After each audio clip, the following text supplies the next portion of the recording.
আমার ক্ষেত্রে যে প্রতিবন্ধকতা আপনারা মনে করেন যে অর্থনৈতিক প্রতিবন্ধকতা, না। একজন ভালো মেধাবী শিক্ষার্থীর উচ্চ শিক্ষা গ্রহণের ক্ষেত্রে আর্থিক সমস্যা কোনোদিনই তার সমস্যা হিসেবে দাঁড়ায় না। অর্থনৈতিক সমস্যা তার জন্য কোনো সমস্যা না। কারণ একটা ছেলে যদি পড়ালেখায় ভালো করে, ভালো রেজাল্ট করে, তাকে ভালো জায়গায় পৌঁছানোর জন্য ওকে সাপোর্ট দেওয়ার মধ্যে সমাজে অনেক হৃদয়বান মানুষ আছে। শুধু ব্যক্তিগতভাবে না, অনেক ব্যাংক স্পন্সর করতেছে, অনেক প্রতিষ্ঠান স্পন্সর করতেছে। তা আমাদের কাজ কি? আমরা তাদেরকে এই যে তৃণমূল পর্যায় থেকে গড়াই নিয়ে নিয়ে আমরা ওই জায়গায় পৌঁছানোর চেষ্টা করতেছি।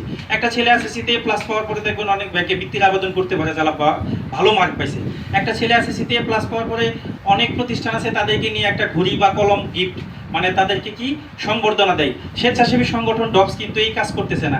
স্বেচ্ছাসেবী সংগঠন ডবস তৃণমূল পর্যায় থেকে একজন শিক্ষার্থীকে, তাকে বুঝিয়ে, তার পরিবারকে বুঝিয়ে, তার সমসাময়িক যে সমস্যাগুলো আছে এই সমস্যাগুলোর সমাধান করার পরামর্শ দিয়ে যতটুকু সম্ভব তাকে আর্থিক সহযোগিতা করে তাকে উচ্চতর শিক্ষার জন্য যেখানে পৌঁছানোর কথা সেখানে পৌঁছে দেওয়ার চেষ্টা করবে।